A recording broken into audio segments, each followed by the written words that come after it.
Welcome to our channel. నేను మీ ప్రశాంత్.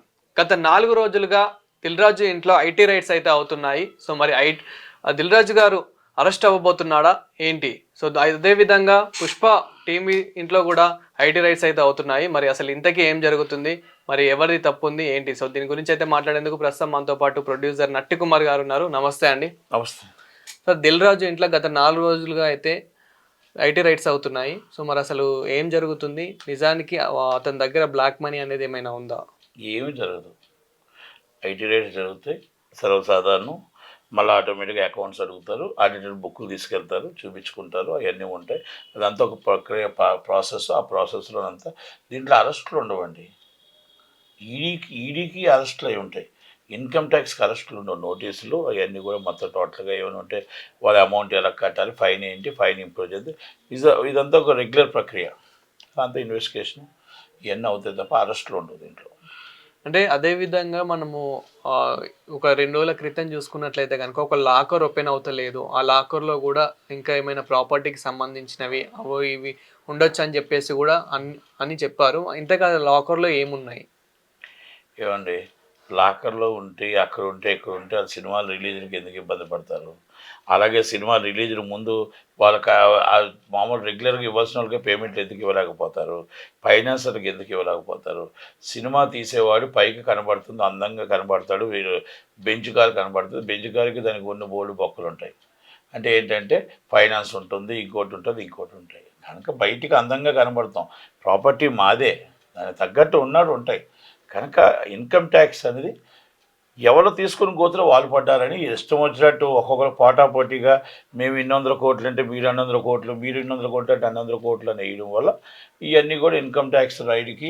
రెండోది గత బకాయిలు, గత జిఎస్టీ పేమెంట్లు, లేకపోతే సోయిగా ఏమైనా వేరే అంటే వీళ్ళు ఎవరికైనా లావాదేవీలు ఉంటే వాళ్ళకి ఏమైనా ఇన్ఫర్మేషను, వాళ్ళ ఇన్ఫర్మేషన్ వీళ్ళ ఇన్ఫర్మేషన్ టాలీ కాకపోవచ్చు, బ్యాలెన్స్ షీట్ టాలీ కాకపోవచ్చు.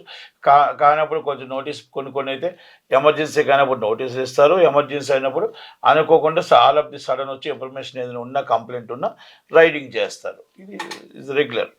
అయితే ఇప్పుడు ఈ ఐటీ రైట్స్ కూడా కావాలనే కొందరు చేయించారని చెప్పేసి కూడా మాట్లాడుతూ ఉన్నారు. అందులో మెయిన్ సినీ ఇండస్ట్రీలోనే కొందరు చేయించారని చెప్పేసి కూడా సో ఇలా విమర్శలు అయితే వస్తున్నాయి. సో మీరేమంటారు? అండ్ ఇన్కమ్ ట్యాక్స్ ఆఫీసర్లు చిన్నలు కాదండి, ఈజ్ ఇండియన్ ఐఏఎస్ ఆఫీసర్స్.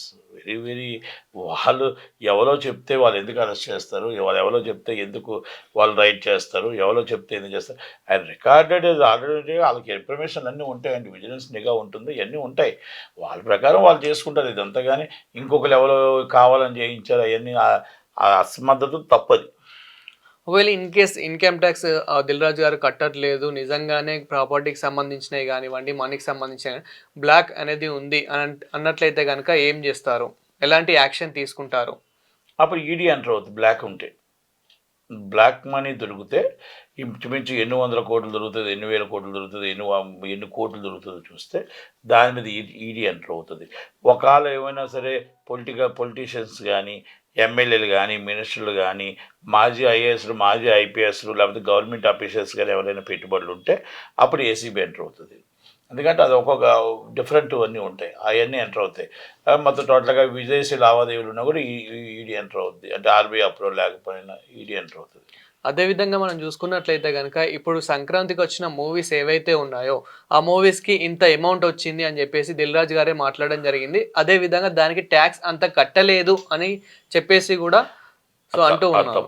ఎందుకంటే కలెక్షన్స్ వచ్చిన తర్వాత ఇంకా అన్నీ కూడా ఈ నెల అంతా అవుతుంది. ఈ నెల అయిన తర్వాత నెక్స్ట్ మంత్ 20కి జిఎస్టీ కడతారు. నెక్స్ట్ మంత్ 20కి జిఎస్టీ ఇట్స్ ఆల్రెడీ మొత్తం టోటల్గా ఈ మంత్ అంత అయిపోయిన తర్వాత 30 ఇన్వాయిస్ వేస్తారు. ఇన్వాయిస్ రేట్ చేసిన తర్వాత జిఎస్టీలు కడతారు. జిఎస్టీలు కట్టిన తర్వాత ఇన్కమ్ ట్యాక్స్ రైడింగ్ అనేది ఏప్రిల్ తర్వాత, కరెంట్ అకౌంట్ కాబట్టి అక్టోబర్ దాకా ఇప్పుడు టైం ఉంటుంది.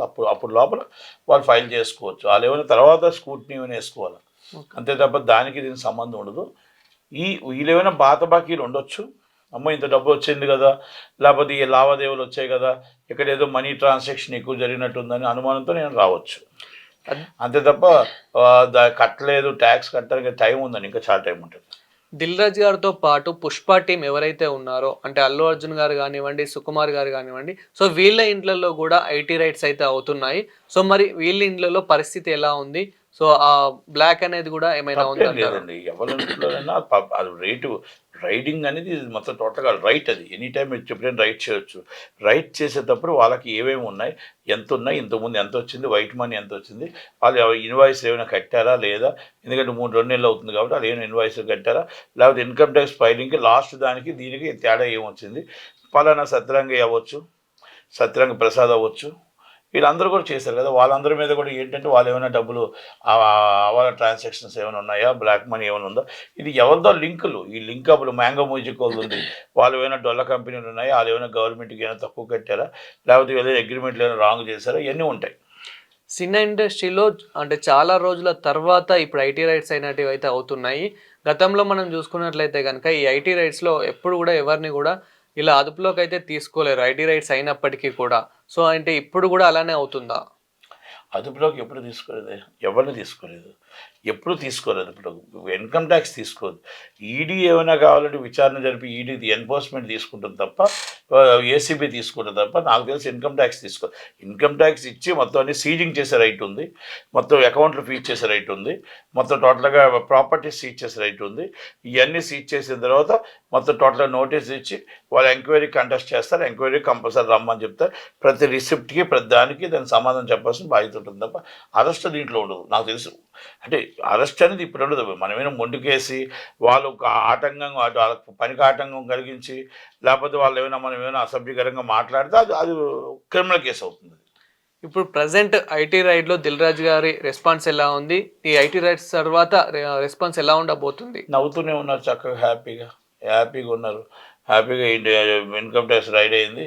మనం ఇవ్వాల్సిన వాళ్ళకి ఏమైనా ఉంటే బాబు నాకు ఇన్‌కమ్ ట్యాక్స్ రైడ్ అయింది. ఇప్పుడు నేను ఇవ్వలేను తర్వాత ఇవ్వగలుగుతానని నవ్వుతూ చక్కగా భార్యాభర్తలు పిల్లలతో చక్కగా హ్యాపీగా నవ్వుతూ ఉన్నారు. అనిల్ రావిపూడి గారు చెప్పారు కదా!